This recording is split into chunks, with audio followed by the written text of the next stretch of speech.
Get in the game with the college-branded Venmo debit card.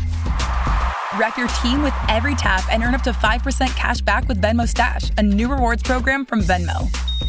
No monthly fee, no minimum balance, just school pride and spending power.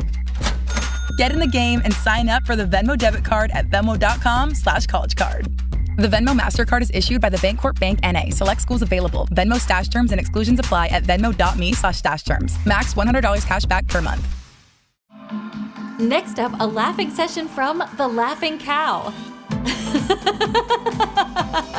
Now, unpeel a wedge of the Laughing Cow light spreadable cheese, a delicious snack with 2 grams of protein and 25 calories per wedge.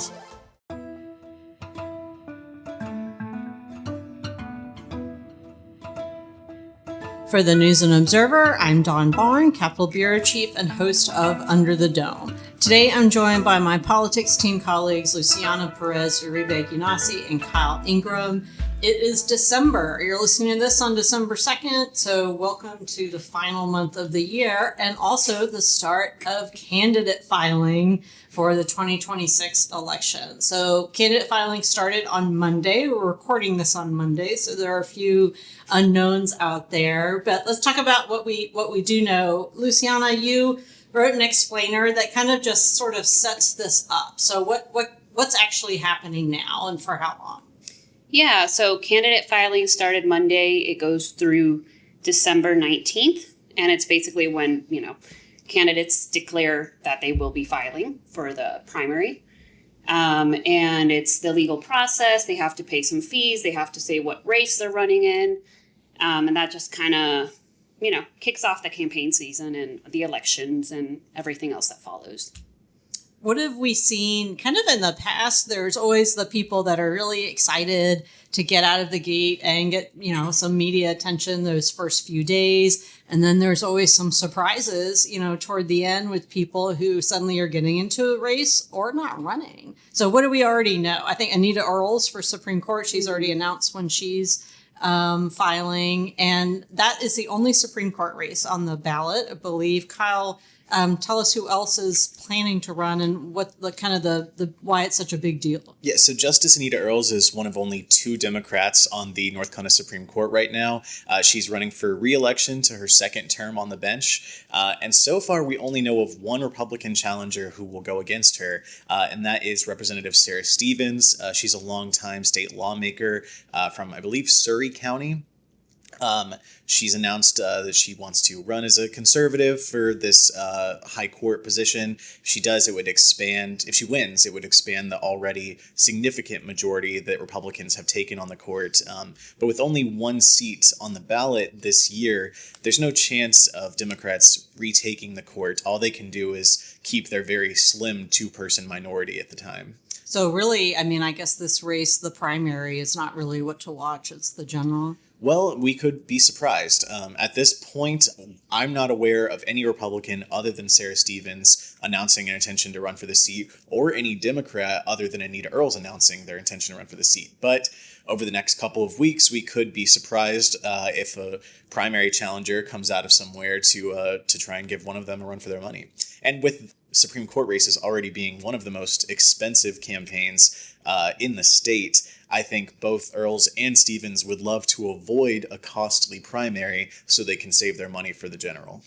So, a lot of what factors into people deciding whether or not they're going to run, even if they're already a politician running for election or something else, I guess comes down to money, right? And if they have the support and endorsements, we're already seeing Valerie Foushee, member of Congress. We've already seen that, she's getting endorsement. So on the ballot, I'm reading from Luciana's story here. It's the U.S. Senate seat, which, there is a primary, but we assume that, the front runner and probably the nominee is going to be Roy Cooper, the former Democratic governor. And then on the Republican side would be Michael Whatley, because once it was clear this, several months ago now that Whatley was Trump's pick, that was the front runner, and anyone else that was, going to run on the Republican side kind of fell away. Of course, filing is just open now, so, we won't know what else is going on. So all 14 of North Carolina's U.S. House seats will be on the ballot, all 120 seats in the state House, and all 50 seats in the state Senate a lot of times, maybe because there's so many, because it's 170, they don't get as much attention as the Senate race, probably because of money. Obviously, Cooper Whatley, if that's the matchup, is going to be, huge amounts of money. They always say it's record amounts of money every time because things are just more expensive as time goes on. One other thing about the U.S. House seats, there was a court case, Kyle. So what, just this past week, there was a ruling on that. What was it? How does it affect this election? Yes, so last month, North Carolina entered the national redistricting wars, where President Trump has asked Republican-led states to redraw their congressional maps to further benefit Republicans in the 2026 midterms. North Carolina's congressional map prior to last month already heavily favored Republicans. In 2024, it resulted in 10 Republicans and 4 Democrats winning office. This new map, however, that they passed last month along party lines looks to give Republicans a pickup in the northeastern part of the state by drawing Representative Dawn Davis, a moderate Democrat, out of his district and making it a much more safe seat for Republicans. So that new map was challenged in court by a variety of advocacy groups who were trying to get it blocked before candidate filing began. But the panel of judges declined to do so last week. They're going to let it take effect. And because it was heard by a 3-judge panel, any appeal of that ruling would go directly to the United States Supreme Court, which has not happened at this point. And then as we're recording this Monday, I don't think we know where Davis is going to file yet, which district. I believe that we are expected to find out shortly, but he has not said if he plans to run in as we record this, he has not said if he plans to run in the 1st district, which is where he currently represents, or the 3rd district, which is where he's now been drawn into. What about, so those 2 districts will have potentially crowded primaries, you think? Could be. I believe a number of Republicans may have already announced. I don't know if you would see a competitive Democratic primary, given that both seats are now pretty solidly Republican-leaning, but we'll have to see. And of course, congressional candidates don't have to live in the district they run in. If you're running for Congress in North Carolina, you can run in any district regardless of where you live. However, if you're running for a seat in the General Assembly, you do have to live in your district, because we've seen in the past where people file election protests if you're not actually living there. Luciana, when you were writing this explainer, was there anything that stood out to you people may not know about what the rules are for for running for office or the fees or anything? I think it's interesting, and, the general requirements that you have to be a North Carolina registered voter, meet age requirements. Every race has different specifications of what needs to be met.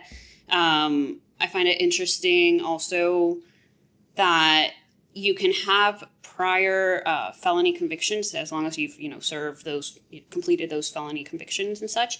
But for sheriff candidates, you can never have had have been convicted of a felony. Then obviously in people currently serving felony sentences are barred from running from offices, but there's the exception of the federal offices. So I've always found that kind of interesting. But yeah, I think it's, most of the rules and requirements are pretty straightforward, but that's one that I find kind of interesting there. All right.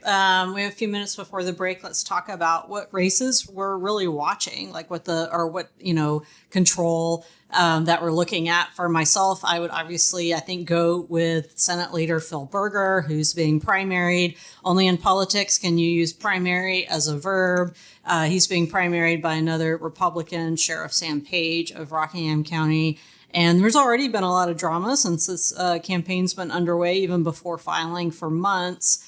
And they're, doing a good job of calling each other out, attacking each other on different issues. And Berger, who's been in power for a long time, really just like being, we haven't really seen candidate Berger. We've seen continuing power Berger, I guess. And now him talking more about what he's done for his district, what he wants to represent, and then also a lot of attention to Trump, who has not made an endorsement in the race and may not.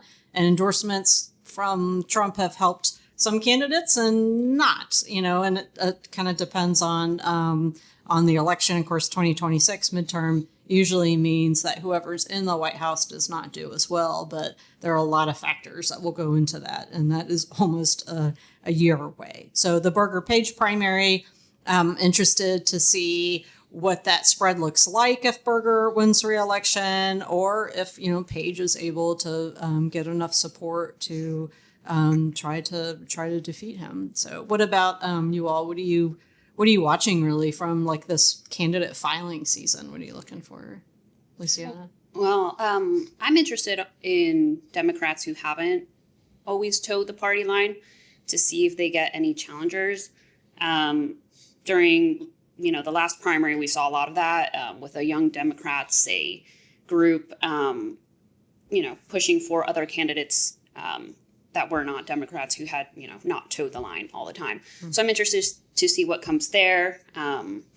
I think, for example, Rep. Rodney Pierce beat Rep. Michael Ray, who had not always towed the party line for the Democrats. So I'm interested to see if there's anything going on in that race and what happens. We could definitely see from Representative Carla Cunningham of Mecklenburg County, who has voted with Republicans several times. I believe there's already been some primary challenges announced for her.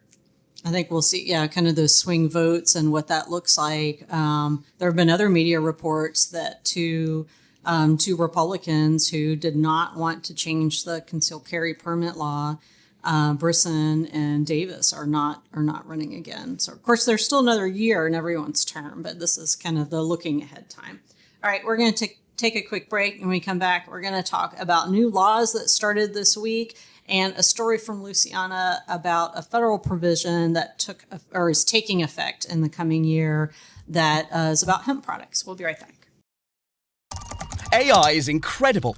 It can teach you how to fry an egg and even write a poem, pirate style. Yarr! But it knows nothing about your work. Slackbot is different. It doesn't just know the facts. It knows your schedule. It can turn a brainstorm into a brief. And it doesn't need to be taught. Because Slackbot isn't just another AI. It's AI that knows your work as well as you do. Visit slack.com/meet Slackbot to learn more. You're listening to Under the Dome. I'm Capitol Bureau Chief Dawn Vaughan, here with Luciana, Perez, Uribe, Guinassi, and Kyle Ingram. In the first half of the show, we talked about candidate filing season now underway.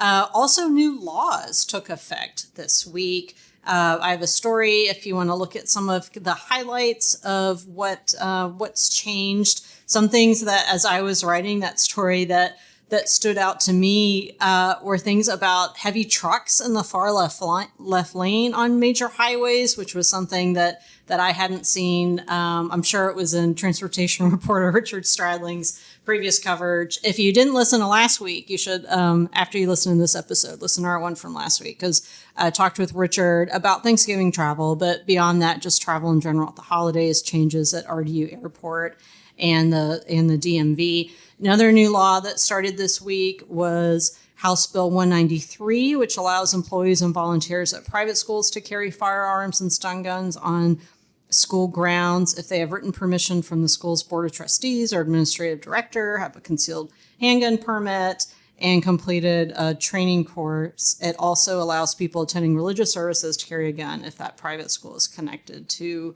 a place of worship. So parts of Arena's law also took effect this past week. And a tinted window law, where if a law enforcement officer is coming up on your window on the driver's side, you need to roll it down. If your tinted window is on the passenger side and they come up on that side, you need to roll that down too. And then also part provision and what ended up being a controversial bill, House Bill 805, prevent sexual exploitation of women and minors. It was added a lot of other things, but the one provision that was not controversial was this ban on sexual exploitation and getting permission, removing images on pornographic websites. So that's some of what's in our story looking at the new laws. And then, Luciana, you had a story that just published Monday about federal regulations and how that affects North Carolina. So tell us about that. Yeah, so as part of the federal bill, now law, that passed to reopen the federal government, tucked into that bill was a provision that just creates new rules for hemp, which is, basically it comes from the cannabis plant, same as marijuana, but it has less of what of a cannabinoid, of what's known as a cannabinoid, delta-9 THC, which is the one typically associated with getting high. So it puts new regulations on hemp products, kind of loops together delta-9 with other cannabinoids that are found in hemp, and all in all just makes it a lot stricter for the hemp industry. And so I spoke with the CEO of a hemp company here in Raleigh, Carol Indica. The CEO is Chris Karazin, to kind of hear what he thinks will be the effect of that new law on his business. That new law takes effect next year, November. What will be the impact on his business? Yeah, so really the law, he says, makes it impossible to continue having a hemp business. It essentially puts limits that really don't allow hemp to exist anymore. So he has said he's going to keep on keeping on until, this actually gets set in stone, since it is not taking effect until 1 year later. He said that it has given him some hope to hopefully get some lobbying efforts across, since it's kind of pushed together a lot of competitors in the hemp industry to try to get this changed 1 year from now. But yeah, that's the main thing about it that I cover a lot. But yeah, it's a pretty big change if it actually comes through and ends up happening. I feel like it's been years now where medical marijuana legalization has been the big topic at the General Assembly, and that didn't happen at all this year. I mean, did you all have any wind of anything of it being part of deals or anything else? No, it really didn't come up this year. A bill wasn't even filed on it. Senator Uribe, which typically is the one who is pushing a lot of these medical marijuana bills and who is powerful at the legislature, didn't file a bill this year, if I recall correctly. But there was a lot of attempts to get bills that regulated the hemp industry, and none of those passed. So a lot of those bills came from Democrats and a lot of them from Republicans, even powerful Republicans, but they couldn't come to an agreement in terms of what those regulations should look like, because right now that industry is pretty unregulated. Minors can get access to hemp, and so that was a pretty big concern for lawmakers, and that federal bill tackles that, but also just kind of, takes a hammer versus kind of putting in regulations in place. What's so interesting about the medical marijuana debate is that the numbers are there for a vote on it to pass it in North Carolina. It's just that there is not a majority of Republicans who will support it. So if they joined with Democrats, they could pass that legislation. But former House Speaker Tim Moore had a rule that he wouldn't put something on the floor that didn't have a majority support of his caucus. I assume that's still the case under House Speaker Destin Hall now. Mm-hmm. Well, I think the other factor, too, is that even if Republicans might personally support it, their primary voters or a different candidate wouldn't, and that kind of ties us back to the candidate filing time and the kind of the range of politics within a political party, that people can have. You might be in a safe district for your political party, but your actual primary can have a big range of positions on everything. All right, well, let's move on to our picks for headliner of the week. Kyle, you go first. What's your headliner? So I was back in town for Thanksgiving to my hometown, which is Concord in Cabarrus County this past week. And me and my family went down to the downtown area, which was so nice. It's really up and coming there. They've been investing a lot there, coming up with new businesses. And while we were walking around and seeing all the Christmas decorations and stands and stuff, it reminded me a lot of the fictional town of Stars Hollow, which is in the show Gilmore Girls, which I've recently started watching. So that was nice. I've never been to Concord, but now I'll picture it as, Stars Hollow with all these festivals and everything.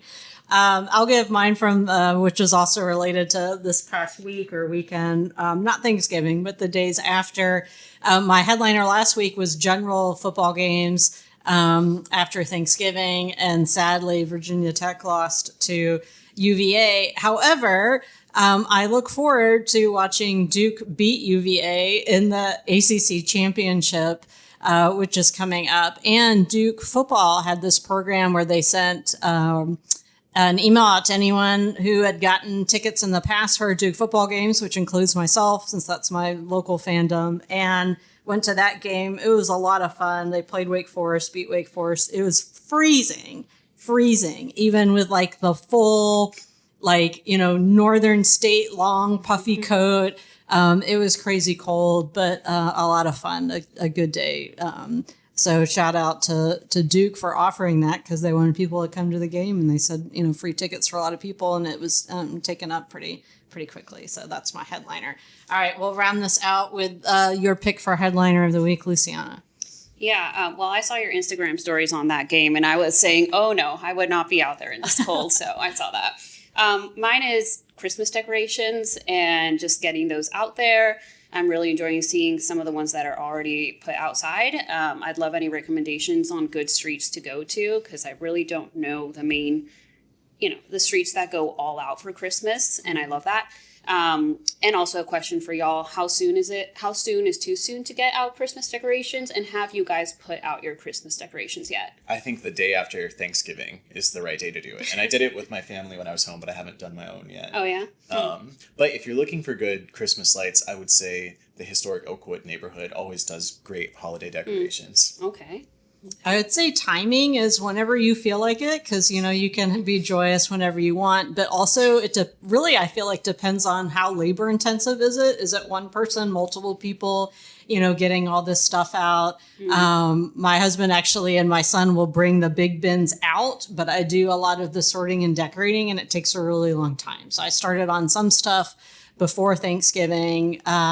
And then I really did the bulk of it this past weekend. But if not, there's still a bunch of bins in my living room with stuff that I haven't done yet. However, I did get for $25 a tabletop Christmas tree at Wegmans yesterday, and decorated that already. But we'll go get our live tree at some point. It's like whatever range of, is this tree going to last through the holidays? And if you're traveling without it drying out and becoming a fire hazard. So I feel like tree time is a little shorter window than other decorations. But I did like walking my dog around the neighborhood. So many people had already put lights up, and we have just not gotten to that step yet. So it's a process, I think.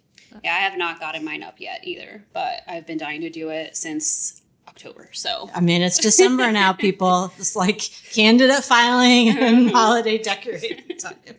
All right, we're out of time. Thanks for listening. For the News and Observer, I'm Dawn Vaughan, Kyle Ingram, Luciana, Perez, Uribe, Guinassi, and producer Kevin Keister. We'll talk to you next time. For more from our politics team, subscribe to the News and Observer at newsobserver.com/subscribe. Follow us on Twitter at Under the Dome and NC Insider, and sign up for our weekly political newsletter, also called Under the Dome, at newsobserver.com/newsletters. Thanks for listening.